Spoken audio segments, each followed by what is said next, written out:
आप वेग को समझने लगे हैं। कौन बताएगा मुझे वेग क्या है? What is velocity? बैठिए। और कौन बताएगा? हाँ बताइए।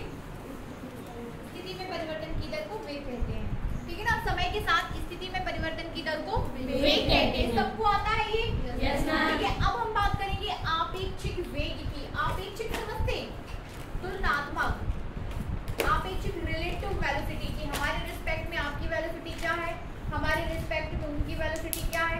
यदि मैं स्कूटी चला रही हूँ, मेरे साथ कोई और भी गाड़ी चला रहा है, तो उसके साथ उसके रिस्पेक्ट वेलोसिटी क्या, रिलेटिव वेलोसिटी क्या हो जाएगी। देखिए फॉर एग्जांपल ये दो ट्रेन है अपने पास। एक ट्रेन ये है, ठीक ना। पूरा एग्जांपल एकदम ध्यान से सुनना है, हमें अच्छे से ध्यान से समझिए आपेक्षिक वेग को। ठीक है, ये आपके पास एक ट्रेन, समझ रहे ना, और एक ये दूसरी ट्रेन। दो ट्रेन है अपने पास और दोनों ट्रेनें जो है समांतर चल रही हैं, एक ही दिशा में चल रही हैं। ठीक है ना, ये इसकी पटरी और ये इसकी पटरी, दोनों ट्रेन कैसी है? समांतर एक ही दिशा में चल रही है। मतलब इसका डायरेक्शन भी यही है और इसका डायरेक्शन भी क्या है? यही है। क्या होता है कि थोड़ी देर बाद ये वाली ट्रेन इसको पार कर जाती है। फॉर एग्जांपल कई कंडीशंस हो सकती है, पता चले कि दोनों ट्रेनों की वेलोसिटी एक ही बराबर है, एक जैसे चल रही है। हो सकता है कि ये जो ट्रेन है इसको नाम T1 दे दो, इसको T2 दे दो। तो ट्रेन जो सेकंड नंबर की ट्रेन है वो थोड़ी देर बाद ट्रेन 1 को क्या कर रही? क्रॉस कर जाती। तो कौन सी तेज चल रही? T2 चल रही है ना। बैठे तो है ना सभी ट्रेन में। कंडीशंस देखिए, इसमें भी यात्री है और इसमें भी यात्री बैठे हुए हैं। कंडीशंस हमें देखना है, ठीक है ना। जैसे ये पार कर जाती है तो इसको क्या, इसमें बैठे हुए यात्रियों को लगेगा ना कि इसकी वेलोसिटी ज्यादा है तभी पार कर गई। ठीक है ना, कई कंडीशंस हैं। देखिए आप ट्रेन में बैठे हुए हो, आप दूसरी ट्रेन को भी देख रहे हो और आप ये भी देख रहे हो कि स्टेशन पे कुछ लोग बैठे हुए होंगे, हम उनको भी देख रहे हैं। समझ रहे ना, कंडीशन समझ रहे? आप चारों तरफ देख रहे हो। एक तो चलती हुई ट्रेन क्रॉस कर रही, हमने उसको देखा। हमने ये भी देखा कि कुछ यात्री जो है ट्रेन के बाहर स्टेशन पर बैठे हुए, हमने उनको भी देखा। फिर ऑब्जर्व किया, हम कैसा फील करते हैं? दोनों के रिस्पेक्ट में अपनी वेलोसिटी अलग अलग होगी, ठीक है ना। इनके रिस्पेक्ट में हम तेज चल रहे हैं, समझ रहे ना। जो लोग बैठे हुए हैं ट्रेन के बाहर, उनसे तुलना करें तो हमें क्या लगेगा कि हम तेज हैं, हमारी वेलोसिटी उनसे तेज है, ठीक है ना। और इनके रिस्पेक्ट में जो हमें क्रॉस कर गई, उनके रिस्पेक्ट में हमें क्या लगेगा? उनसे कम है। रिलेटिव हो रही ना, ठीक है ना। क्या कर रहे हैं आप? एक दूसरे को रिलेट कर रहे हैं, हम एक दूसरे से क्या कर रहे हैं? रिलेट कर रहे हैं, ठीक है। दूसरी कंडीशन क्या है कि दोनों ट्रेन एक समान वेलोसिटी से आगे बढ़ रही है। समझ पा रहे हैं? दोनों ट्रेन क्या है? एक समान वेलोसिटी से आगे बढ़ रही है। तो आपको क्या लगेगा कि ये भी स्थिर और ये भी स्थिर है। जब एक समान वेलोसिटी से आगे बढ़ेंगे तो इसमें बैठे पैसेंजर और इसमें बैठे पैसेंजर दोनों को क्या लगेगा कि दोनों क्या है? स्थिर हैं, हम मूव नहीं कर रहे हैं। एक जैसे आगे बढ़े तो हमें क्या लगेगा? स्थिर है। वेलोसिटी यहाँ पे है ना, उनको ये लगेगा कि दोनों क्या है? स्थिर है। तो ये क्या होगी आपकी रिलेटिव वेलोसिटी। एग्जाम्पल समझ आ रहा है? आप क्या कर रहे हो? एक दूसरे के साथ रिलेट करके वेलोसिटी निकाल रहे हो। आपके रिस्पेक्ट में मेरी वेलोसिटी क्या होगी तो उनके रिस्पेक्ट में मेरी वेलोसिटी क्या होगी। समझ रहे ना, ये होती है रिलेटिव वेलोसिटी। नोट करिए, माना दो वस्तुएं एक व दो,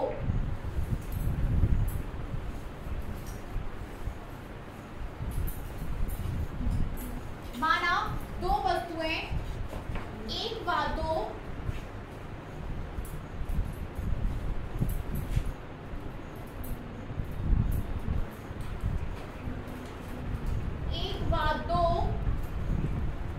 एक ही सरल रेखा में एक समान वेग से एक ही सरल रेखा में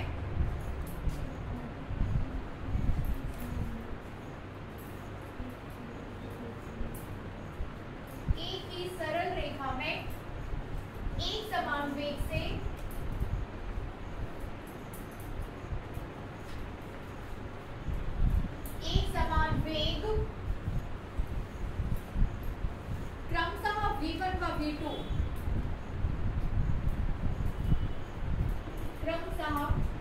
V1 व V2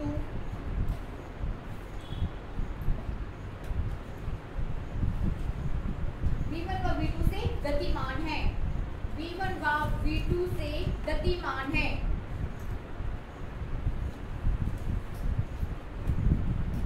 प्रारंभ में t = 0 पर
क्रमशः x1 व x2 है, क्रमशः x1 व x2 है।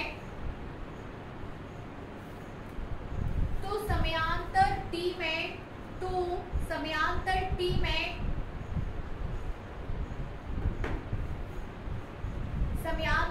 में वस्तु का विस्थापन, समयांतर t में वस्तु 1 का विस्थापन, समयांतर t में वस्तु 1 का विस्थापन।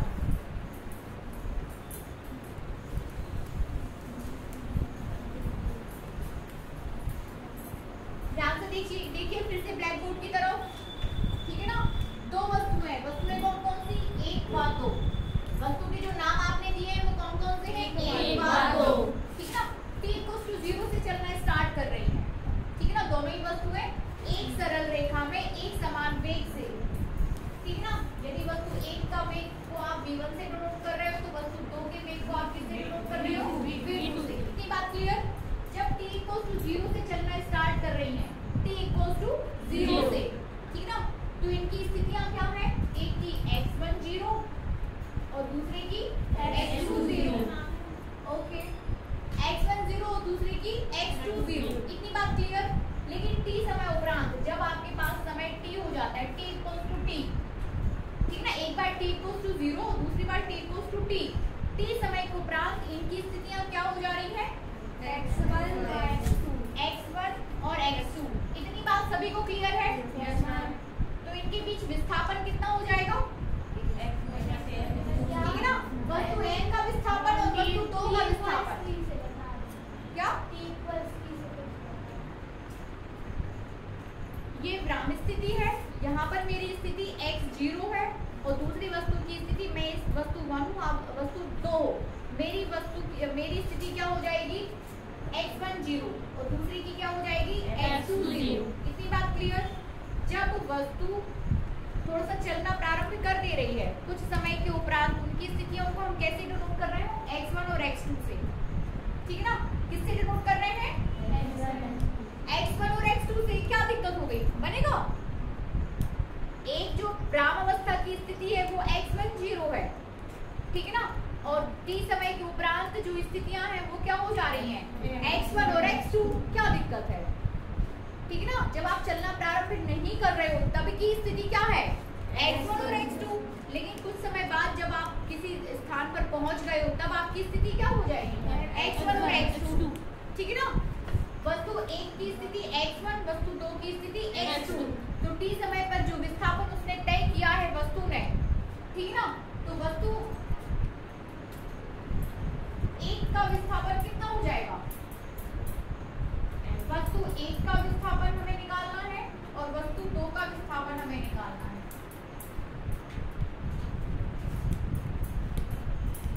वस्तु 1 का विस्थापन क्या हो जाएगा? निकाल दो ना, x1 -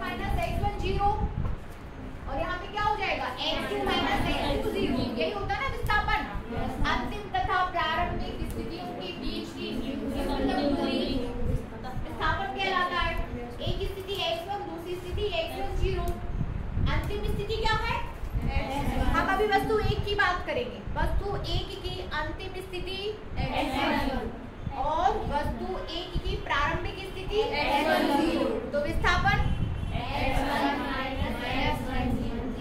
minus x1 0, x1 minus x1 0, ठीक है ना। और वस्तु दो का विस्थापन x2 minus x2 0, x2 minus x2 0। क्या दिक्कत है, बनेगा? दोनों ही वस्तुओं के आपने क्या निकाल दिए, विस्थापन। वेग बराबर क्या होता है, विस्थापन बटे समय। वेग बराबर क्या होता है, विस्थापन बटे समय। तो आपके पास वेग आ जाएगा। लिखिए आगे, कहाँ तक लिखा?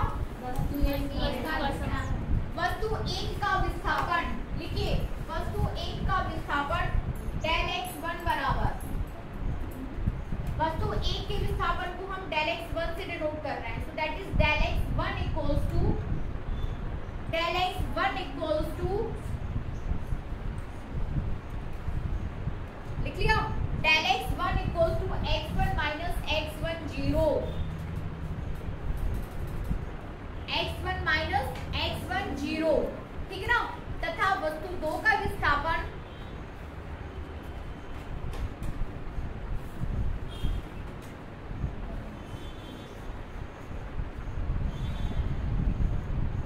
ठीक है ना, तथा वस्तु दो का विस्थापन लिख दीजिए, डेल x2 इक्वल्स टू आ जाएगा, del x2 equals to x2 minus x2 0, ठीक है ना, x2 माइनस x2 0। कोई भी कंफ्यूजन है आप मुझसे पूछ सकते हो, यदि नहीं बन रहा है तो सभी बच्चों से बनना चाहिए। क्लास होने का मतलब यही है कि जो यहाँ से आपको समझाया जा रहा है वो एज इट इज आपको एकदम से छप जाना चाहिए। कोई कंफ्यूजन पीछे? रीता, कोई कंफ्यूजन? x1 x2 0,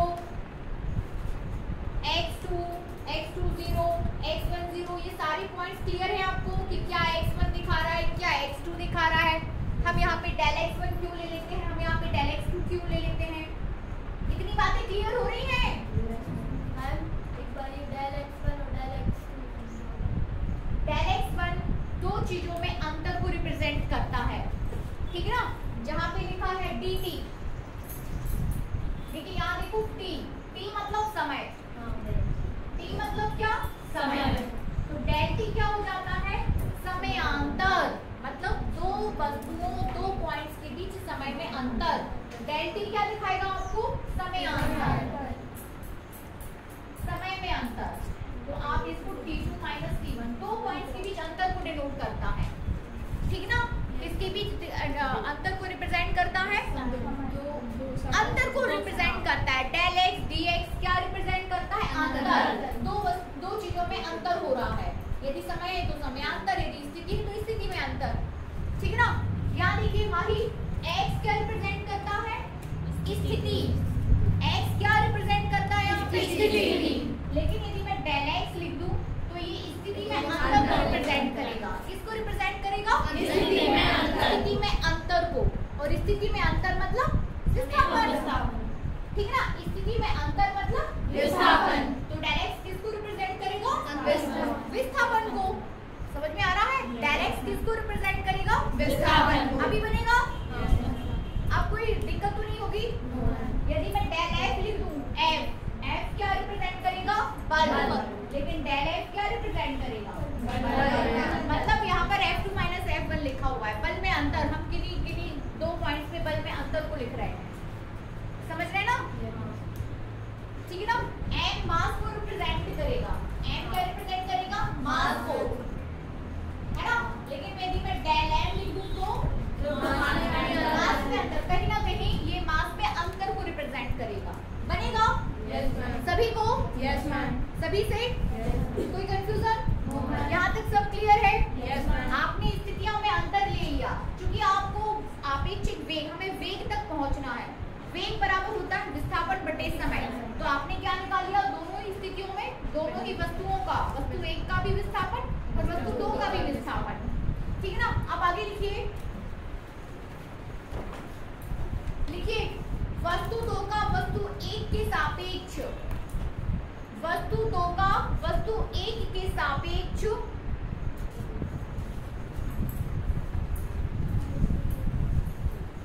वस्तु 2 का वस्तु 1 के सापेक्ष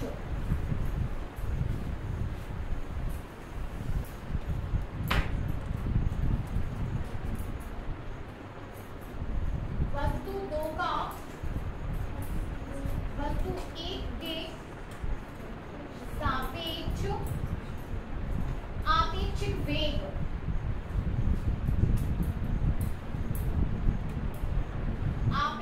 वेग वस्तु 2 का वस्तु 1 के सापेक्ष आपेक्षिक वेग बराबर विस्थापन बटे समय। अब देखिए विस्थापन आपके पास 2 बार आया है, आपेक्षिक वेग की हम बात कर रहे हैं, तो वस्तु 2 का विस्थापन माइनस वस्तु 1 का विस्थापन बटे समय है ना। वस्तु 2 का विस्थापन अपन ने कितना निकाला? Del x2। वस्तु 1 का विस्थापन माइनस कर दीजिए दोनों को और समय से भाग दे दीजिए, तो फाइनली आपके पास आ जाएगा आपेक्षिक वेग v2 minus v1 equals to del x2 minus del x1 divided by t। आपेक्षिक वेग फॉर्मूले पर बेस्ड आपको न्यूमेरिकल्स पूछे जा सकते हैं, इसकी भी हम प्रैक्टिस करेंगे अभी, ठीक है ना। Del x2 minus del x1 ये हो गया आपके पास आपेक्षिक वेग। बनेगा? बनेगा? सीधी अपनी सरल भाषा में ये सीखिए, है ना। आपेक्षिक, आप तुलना कर रहे हो, आपकी अपेक्षा मैं कितने इंटेलिजेंट हूँ, मेरी अपेक्षा आप कितने इंटेलिजेंट हो, है ना। मतलब एब्सोल्यूट नहीं है यहाँ पे। कोई बोल दिया जाए कि नहीं जिनके 97% आए वो सबसे होशियार है, तो हम ऐसा नहीं बोल सकते। क्यों? क्योंकि हो सकता है किसी और की 98 भी आए हो, तो आप 98 वाले की अपेक्षा कम हो गए, लेकिन 95 की अपेक्षा आप ज्यादा हो गए। तो ये होता है आपेक्षिक, एब्सोल्यूट नहीं कि जो कह दिया वो ट्रू। समझ रहे हैं ना मेरी बात को? समझ पा रहे हैं आप लोग? ये देखिए आपेक्षिक मतलब ये है कि चीजें ट्रू नहीं है, हम तुलना कर रहे हैं, ठीक है ना। हम क्या कर रहे हैं? तुलना। आपकी हाइट ज्यादा है, ये क्या है? ये ट्रू नहीं है, ठीक है ना। किसी की तुलना में आपकी ज्यादा है, किसी की तुलना में आपकी कम है, समझ रहे ना। तो आप क्या कर रहे हो? यहाँ पे तुलना कर रहे हो, वही है आपेक्षिक। आपकी अपेक्षा मेरा क्या, मेरी अपेक्षा आपका क्या, और मेरी अपेक्षा किसी और का क्या, तो हम क्या कर रहे हैं यहाँ पे? तुलना। दो ट्रेन आपस में ऐसे जा रही हैं भैया, सबकी एक निरपेक्ष वेलोसिटी भी होगी। हम ऐसा पढ़ते हैं ना कि 300 किलोमीटर पर आवर के हिसाब से चल रही थी, हाँ 80 बोलो, 300 बहुत ज्यादा हो गया, ठीक है ना। 80 किलोमीटर पर आवर के हिसाब से बस जा रही है, ट्रेन जा रही है, ठीक है ना। ये उसकी एब्सोल्यूट वेलोसिटी है, एब्सोल्यूट की, हाँ ये है। लेकिन आप दो ट्रेनें एक दूसरे के ऐसे जा रही है समांतर, अब हम यात्रियों इन दोनों का आपस में कंपेयर करें और एक ही वेलोसिटी के साथ दोनों 80-80 के साथ जा रही है, तो हमें क्या लगेगा कि दोनों एक दूसरे के साथ कैसी है? विराम अवस्था में। तो ये क्या है? आपेक्षिक, एक दूसरे की तुलना कर रहे हो, लेकिन निरपेक्ष रूप से आप क्या बोलोगे कि 80 है तो है। क्लियर? समझ रहे? तो आपेक्षिक वेलोसिटी आप कैसे निकालोगे? ऐसे v2 माइनस v1, एक की वेलोसिटी को दूसरी की वेलोसिटी से माइनस करना पड़ेगा, ठीक है ना। यहाँ भी ध्यान दो, वस्तु 2 का 1 के सापेक्ष आपेक्षिक वेग, 2 का 1 के सापेक्ष मतलब 2 में से 1 को घटाना पड़ेगा, 1 का 2 के सापेक्ष करेंगे तो 1 को 2 में से घटाना पड़ेगा। ये भी लाइन यहाँ पे सीख के चलिए, इसके मत करिए, जो भी आप लिख रहे हो उसका मीनिंग्स है, ठीक है ना। क्या कि 2 का 1 के सापेक्ष निकालना है तो 2 में से 1 को माइनस करना है अपन को, ठीक है ना। मतलब जिसका निकालना है उसमें से माइनस करना है। 1 का 2 के सापेक्ष निकालोगे तो 1 में से 2 को माइनस करना पड़ेगा। बनेगा? कॉम्पिटिटिव एग्जाम्स में ये छोटी छोटी चीजें हमसे बनती नहीं है, हम भूल जाते हैं, इसलिए इसको यही सीख लें आप लोग। समझ रहे? इंपॉर्टेंट टॉपिक है ये, आपेक्षिक वेग है इजी, लेकिन हम इसको स्किप कर जाते हैं, नहीं बनता है हमसे, भूल जाते हैं कि भैया क्या करना है, जबकि कुछ नहीं करना है, माइनस करना है। यदि एक की वेलोसिटी 30 है और दूसरे की 25 है तो हमें क्या करना है? 30 में से 25 को माइनस करना है और कुछ नहीं करना है। पर हम यही नहीं कर पाते क्योंकि हमें पता ही नहीं है कि आपेक्षिक वेलोसिटी का फॉर्मूला क्या होता है। v2 माइनस v1, एक की वेलोसिटी में से दूसरी की वेलोसिटी को माइनस कर देना, ठीक है, बनेगा? Yes ma'am. चलिए हेडिंग दीजिए विशेष परिस्थितियां, इसी के हम कुछ स्पेशल केसेस देखेंगे।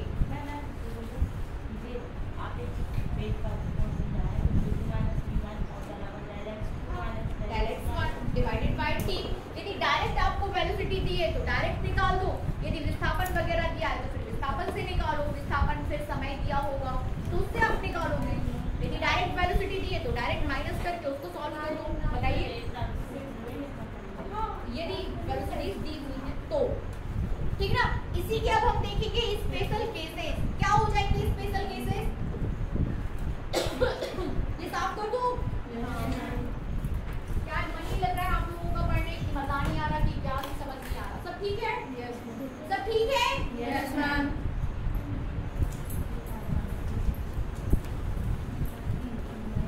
Special cases,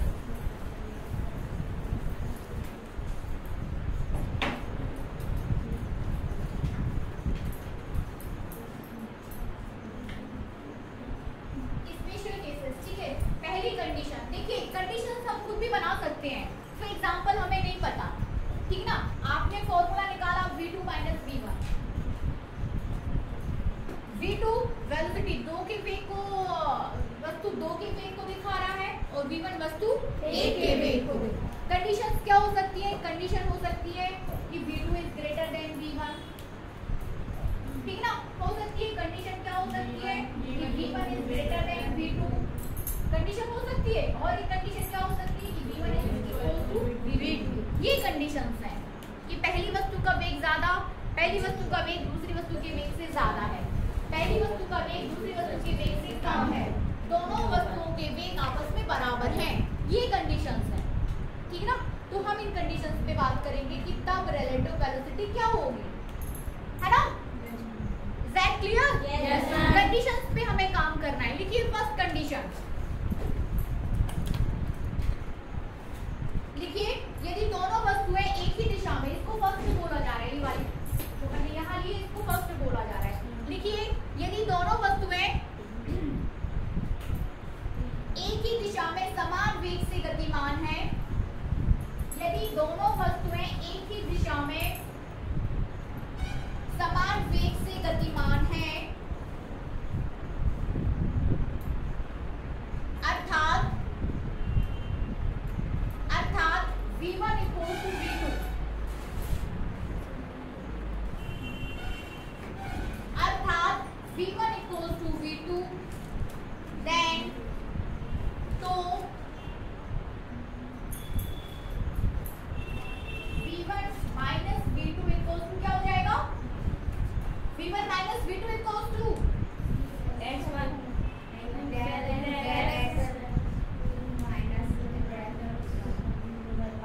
v1 minus v2 equals to, देखिए आपके पास क्या del x1 minus del x1 देखिए del v equals to आपके पास है del v2 minus v2 minus v1, ठीक है ना। ये चीज क्या हो गई? v2 minus v1, जब दोनों बराबर है तो v2 minus v1 जीरो नहीं हो जाएगा, बराबर है तो जीरो ना। अच्छा इस बराबर, हाँ, ये भी जीरो, ये भी जीरो, समझ रहे ना। v2 और v1 दोनों 4 हैं तो 4 में से 4 गए जीरो, तो यहाँ पे डेल v क्या हो जाएगा? जीरो। तो v इक्वल्स टू नियतांक, ये बता दूंगी मैं भी, है ना, ये कैसे नियतांक आता है। v इक्वल्स टू क्या हो, इसके लिए आपको थोड़ा सा डिफरेंशिएशन सीखना पड़ेगा। आपको कलन स्टार्ट कर दिया आप लोगों ने, अवकलन समाकलन 11th में है, ठीक है। नहीं है तो फिर हम पढ़ाएंगे, क्योंकि हमें तो पढ़ाना ही पड़ेगा, नहीं तो फिर क्या कंफ्यूज हो जाओगे, ठीक ना। अवकलन समाकलन मुझे आपको सिखाना है, मैं सिखा दूंगी, ठीक है। तो v क्या होगा आपका? नियत, समझ रहे ना। v कैसा हो जाएगा? नियत मतलब कांस्टेंट, नियत मतलब कांस्टेंट मतलब विराम अवस्था, v मतलब नियत मतलब ऐसा फील देता है कि आप कैसे हो, विराम अवस्था में हो। इसकी भी 4 वेलोसिटी, इसकी भी 4 वेलोसिटी, दोनों ऐसे जा रहे हैं तो रिलेटिव वेलोसिटी भी क्या हो गई? नियत हो गई। रिलेटिव वेलोसिटी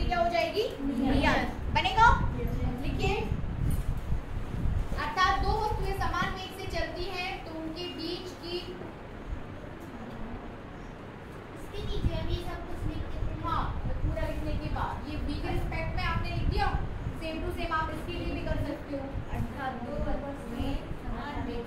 दो वस्तुएं जब समान वेग से चलती हैं तो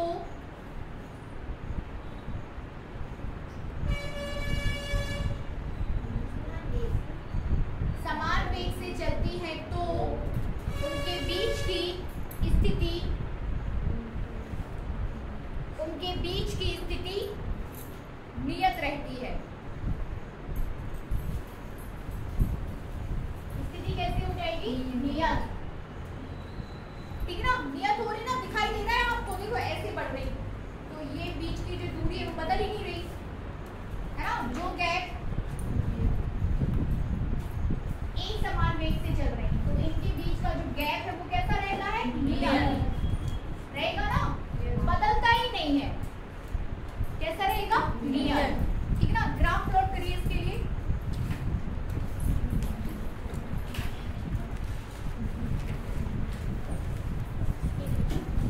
ग्राफ प्लॉट कर रहा है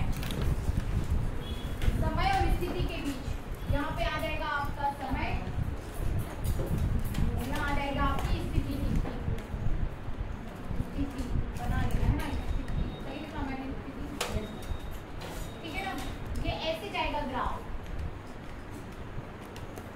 ये इसकी प्रारंभिक स्थिति हो जाएगी x1 0, ये इसकी x2 0, ये ऐसे जाएगा ग्राफ। मैम इसकी कोई मतलब तीसरा कोई नहीं रखना है। ऐसे सीखो इसको। पेपर पे आया फिर बाद में बनेगा नहीं, मान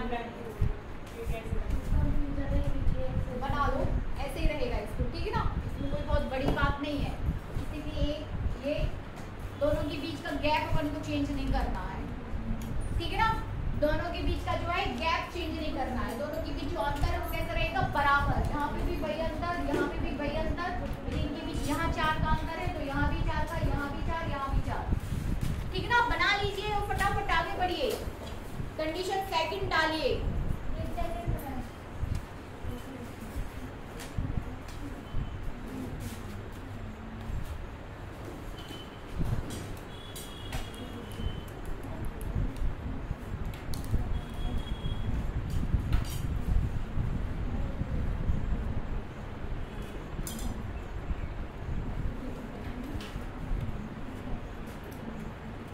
जल्दी करिए।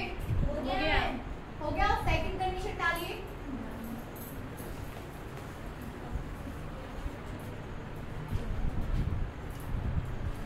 केस सेकंड में क्या कर सकते हैं हम?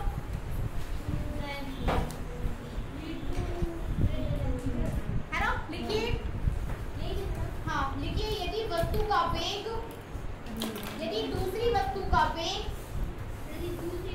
यदि दूसरी वस्तु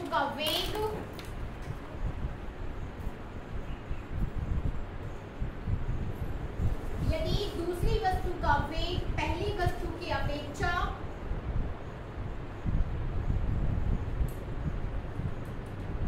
यदि दूसरी वस्तु का वेग पहली वस्तु के वेग की अपेक्षा अधिक है तो पहली वस्तु के वेग की अपेक्षा, हाँ, पहले वस्तु के वेग की अपेक्षा अधिक है तो, समझ में आ रहा है गुंगू? पहले वस्तु की अपेक्षा कैसा हो जाएगा? अधिक। इसका मतलब v2 is greater than v1। ठीक है ना, v2 is greater than v1, तब del v equals to v2 minus v1। It means del v कैसा हो गया आपका? धनात्मक। del v क्या हो गया? धनात्मक। समझ रहे? यस मैम, होगा ना? यस मैम, del v कैसा हो जाएगा? धनात्मक। धनात्मक मतलब समझ में आ रहा? यस मैम, जब ज्यादा में से कम को घटाते हैं तो धनात्मक। ठीक है ना, जब माइनस की वैल्यू ज्यादा हो और प्लस वाली कम हो तो फाइनली हमें क्या मिलता है? ऋणात्मक। तो अभी कैसा मिलेगा? धनात्मक। देख सकते हैं ना? ऋणात्मक नहीं, पहले वन था, अभी पहले बराबर था, अब ये बड़ा है। क्या कर